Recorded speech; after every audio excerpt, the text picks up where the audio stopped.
नमस्कार, बहुत स्वागत है आपका।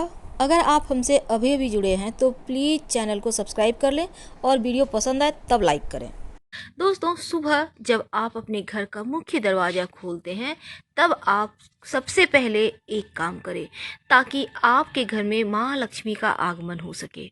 माँ लक्ष्मी आपको तो पता ही है जैसे कि विचरण करती हैं पृथ्वी पर, और जिनका घर सबसे ज़्यादा साफ सुथरा, सुंदर, स्वच्छ होता है, जिनके घरों में लोग सवेरे उठकर सबसे पहले झाड़ू बहारू करते हैं, उनके घर में माँ लक्ष्मी अपना अस्थायी निवास बना लेती हैं और वहीं पर रहती हैं। दोस्तों, आप चाहते हैं, आप क्या सभी चाहते हैं दुनिया में उनके घर में सोने की बारिश हो, माँ लक्ष्मी का आशीर्वाद उन पे हमेशा बनी रहे। लेकिन उसके उसके लिए आपको कुछ उपायों को करना होगा।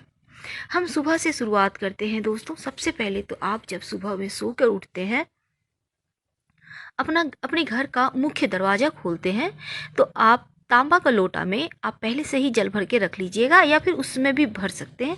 आप लीजिए और अपने मुख्य द्वार के चौखट में दोनों साइड थोड़ा थोड़ा जल डाल दीजिए। इतना ही करना है।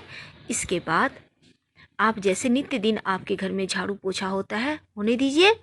लेकिन दोस्तों, एक बात का ध्यान रखिएगा, आप शनिवार और रविवार के दिन अपने मुख्य द्वार के बाहर, यानी कि जो आपका बरामदा है, द्वार है, दरवाज़ा का जो बाहर वाला एरिया है, आंगन है, जो भी है आपके घर में, तो वहाँ पे शनिवार रविवार के दिन आप झाड़ू बिना लगाए पानी डालिए और फिर झाड़ू चला के धो दीजिए। झाड़ू पहले नहीं लगाना है, पहले पानी डालना है, फिर आप धो दीजिए। इससे क्या होगा, आपके घर में अगर किसी ने टोने टोटके किए हैं, लाख प्रयास के बाद भी आपने तमाम तरह के, अभी दीपावली गई है, आपने उपाय तो कर लिए हैं, फिर भी आपको लग रहा है कि घर के लोग बार बार बीमार हो रहे हैं, पैसे नहीं टिक रहे हैं और आमदनी कम हो गई है, लोगों में आपस में आप लोग कलह कलेश मचा हुआ है, छोटे छोटे बातों पे झगड़ा हो रहा है, तो फिर आप समझिए कि आपके ऊपर किसी ने कुछ कर दिया है। तो इन सभी चीज़ों को हटाने के लिए शनिवार और रविवार के दिन घर के बाहर आप पानी डाल के सबसे पहले पानी डालिए, फिर झाड़ू चलाइए। डायरेक्ट झाड़ू झाड़ू आपको अन्य दिनों में लगाइएगा, बाकी 5 दिन, पर शनिवार और रविवार के दिन आप अगर ऐसा करते हैं तो जिसने भी आपके घर में किया है, कराया है, वो वापस उसी के पास चला जाएगा। ये बहुत ही कारगर टोटका है, बहुत सिंपल है। और दोस्तों, आप ऐसा करते हैं ये किसी को नहीं बोलना है। आप ये भले बोल सकते हैं कि ये वीडियो में ऐसा है, या वीडियो आप किसी को सेंड कर सकते हैं, पर मैं भी ये चीज़ कर रही हूँ ये मत बोलिएगा। ये टोटका है, आपको भी टोक लग सकता है। नंबर 1 तो हो गया दोस्तों, नंबर 2 भी हो गया। अब हम आपको बतलाते हैं अब क्या करें। अब जैसे आप अपने घर में पोछा लगवानी है आपको मेट से, या खुद भी लगाती हैं, कोई बात नहीं है, काम करना चाहिए, घर में स्वस्थ रहता है शरीर। तो दोस्तों, इसमें क्या करेंगे, आप गुरुवार का दिन छोड़कर बाकी दिनों में आप पोछा वाला पानी में 1 चम्मच नमक डाल दीजिए और उसी पानी से पोछा लगवाइए। और अगर संभव हो तो एक उसमें थोड़ा सा हल्दी भी डाल दें। इससे क्या होगा, आपका बृहस्पति मजबूत होगा। अगर आप पोछा वाले पानी में हल्दी डालते हैं, या फिर अपने स्नान करने के पानी में 1 चुटकी हल्दी डाल के स्नान करते हैं, तो इससे गुरु मजबूत होता है, बृहस्पति मजबूत होता है। और बृहस्पति महिलाओं के विवाह का कारक है, आपके संतान का कारक है, धन संपत्ति का कारक है। तो इनको मजबूत करने के लिए सिंपल अपने ग्रहों को मजबूत करने के लिए आपको काम करना है सुबह सो के उठने के बाद। चलिए, यहाँ तक तो हो गया। अब हम बात करते हैं आपके ब्रश करने की। तो आप अपने आप को भाग्यशाली बनाने के लिए जब भी ब्रश करें तो एक जगह ही खड़े होकर ब्रश कर लें। वैसे बैठ के करना चाहिए, पर अब तो वैसा चलता नहीं है, इसलिए आप घूम घूम कर ब्रश मत कीजिएगा। ब्रश कीजिए, फिर कुल्ला करके वहाँ से हट जाइए। एक नियम बना ले, आपके घर में अगर कोई छोटा बच्चा है तो आप सुबह में या शाम में अब 1 चुटकी नमक, प्लेन नमक जो आप खाना में यूज करती हैं, सिंपल, वो नमक लीजिए अपने बाएं हाथ की मुट्ठी में, और फिर अपने बच्चों के सर से 3 बार वारिए और बेसिन खोलकर उसमें नल खोलिए और बहा दीजिए। अगर आप चाहें तो फ्लश भी कर सकती हैं, कोई दिक्कत नहीं है। चलिए, अब स्नान तो हमने जैसे कहा हल्दी डाल के स्नान कीजिए, आपका गुरु मजबूत होगा। तो उसके बाद आपको क्या करना है, आप पूजा करें या ना करें ये आपके ऊपर है। बहुत लोग नहीं भी करते हैं, यूं ही मंत्र पढ़ते हैं, वो भी चलेगा। पर 3 बार सुबह शाम शंख जरूर बजाइए अपने घर में, 3 बार सुबह 3 बार शाम। इससे क्या होगा, आपके घर में किसी के जो बुरी दृष्टि है वो टल जाएगी, और बहुत तरह के बीमारियों से भी आपका परिवार सुरक्षित बना रहेगा। गोमती चक्र, आपने अभी दीपावली में इसका पूजन जरूर किया होगा। एक गोमती चक्र लीजिए, अपने बच्चों के पर्स में डाल दें, बड़ों के पर्स में डाल दें, चाहें तो इसका लॉकेट बनवा के बच्चों के कमर में डाल दें। कौड़ी, ये बच्चों को कहते हैं पहनाना चाहिए। कौड़ी धारण करने से लक्ष्मी प्रसन्न होती है। आप भी अपने पर्स में रख सकती हैं, अपने हस्बैंड के, अपने भाई के भी पर्स में दे सकती हैं, कोई दिक्कत नहीं है। अगर पीली कौड़ी हो तो ये माँ लक्ष्मी को आकर्षित करता है। आप इसे बांध के धन के स्थान पे रखिएगा, लाल कपड़े में बांध के।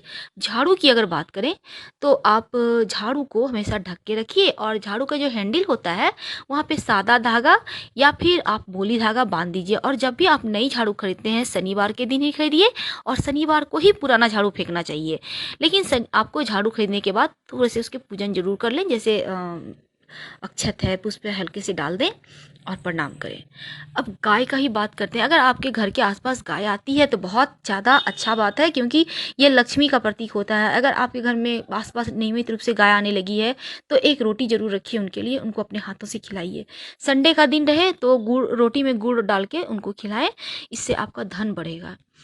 श्री महालक्ष्मी नमः, इस मंत्र का अगर आप जप करते हैं तो धन बढ़ता है।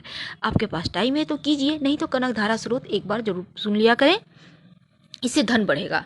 आंवला, कहते हैं घर में 3 चीज़ें हमेशा रखनी चाहिए, भले ही आप यूज करें या ना करें। पहली है आंवला, घी, गाय का घी, शहद, और गंगा जल तो खैर सबों के घर में होता है, तो ये चीज़ें घर में जरूर होनी चाहिए। अगर आपके घर में तुलसी का गाछ है तो नियमित रूप से शाम में तुलसी के नीचे घी का दिया जलाएं, इससे आपके घर में झगड़े कम होंगे और सबों में आपस में जो है प्यार बढ़ेगा। अगर आप चाहते हैं आपके घर में माँ लक्ष्मी का आगमन हो तो पूरे घर को अस्त व्यस्त मत रखिए, अच्छे से क्लीन करके रखिए, ताकि आपके घर में माँ लक्ष्मी का आगमन नियमित रूप से होता रहे। चांदी का सिक्का, अगर आपने अभी अभी दीपावली में पूजन तो किया ही होगा, कोई भी वस्तु का आपने पूजन किया है दीपावली में तो एक उठाएं, अपने चावल के ढेरी में रखें। चावल का ढेरी यानी कि जो चावल आप खाती हैं जिससे निकाल के उसी डिब्बे में रखना है। और जब कभी कभी होता है किसी आप नाप के बर्तन से अपने चावल कितना आदमी है तो इतना खाना हमको बनाना है, तो उसमें आ भी जाता है तो वापस से फिर आप डब्बे में डाल दें। चावल खत्म होता है तो भी उसमें डाल दें, वो नीचे में पड़ा रहेगा, जरूर कीजिए। ये कलावा है, नियमित तौर पे हम कलावा अपनी कलाई में जरूर बांधते हैं, तो आप भी बांधिए, बच्चों को भी बांधिए बृहस्पतिवार के दिन, और हर 8 दिन में चेंज करते रहिए। आपका वात, कफ और पित्त तीनों कंट्रोल में रहेगा। पान का पत्ता, अगर संभव हो तो हल्दी का थोड़ा सा घोल बना लीजिए और पान के पत्ते से पूरे घर में गुरुवार के दिन छिड़काव कीजिए, लक्ष्मी प्रसन्न होती हैं। धन नियमित रूप से आता रहे, इसके लिए हमने तब आपको बतलाया ही है कि आप अपने पर्स में गोमती चक्र रखें, मोर का पंख को स्थान दें। तो मोर पंख को वैसे कभी ज़मीन में आप गिरे हुए भी देखते हैं तो उठा के उनको रख लें, क्योंकि मोर पंख का स्थान सर पे होता है, ज़मीन में नहीं, दोष लगता है। कमल का पुष्प, कहते हैं अगर नियमित रूप से कमल का पुष्प और बेलपत्र महालक्ष्मी को अर्पित किया जाए तो धन की कमी कभी नहीं होती है। दोस्तों, पूर्णिमा के दिन खीर बनाइए और खाइए। अगर संभव हो तो शुक्रवार, सोमवार, इन सभी दिनों में, अच्छे दिनों में खीर बना के जरूर खाइए पूरे परिवार के साथ। आपस में आप पति पत्नी में प्रेम बढ़ेगा। आप जब सो के उठती हैं तो भगवान सूर्य को एक बार नमस्कार जरूर कीजिएगा। आपका सूर्य प्रधान होगा, आपका जो आपका सोसाइटी है, मान सम्मान का आपका वृद्धि होगा। स्वस्तिक अपने मुख्य दरवाजे के दोनों साइड जरूर बना के रखिएगा, ये बहुत शुभ होता है। अपने बात करें लॉकर का तो कभी खाली मत छोड़िएगा, इसमें आप स्थान दीजिए तो कौड़ी का, गोमती चक्र का, मोर पंख का, कुबेर देव का। आपका भरा रहेगा धन, आपका लॉकर भरा रहेगा, धन की कमी नहीं होगी, जेवर की बरसात होगी। आप जब भी सोना खरीदते हैं तो आप कोशिश कीजिए शनिवार के दिन सोना खरीदने की। अगर आपका शनि गड़बड़ है तो मत खरीदिएगा, लेकिन अगर ठीक है तो इससे क्या होता है ना कि आपको फिर से सोना खरीदने का बार बार मौका मिलता है।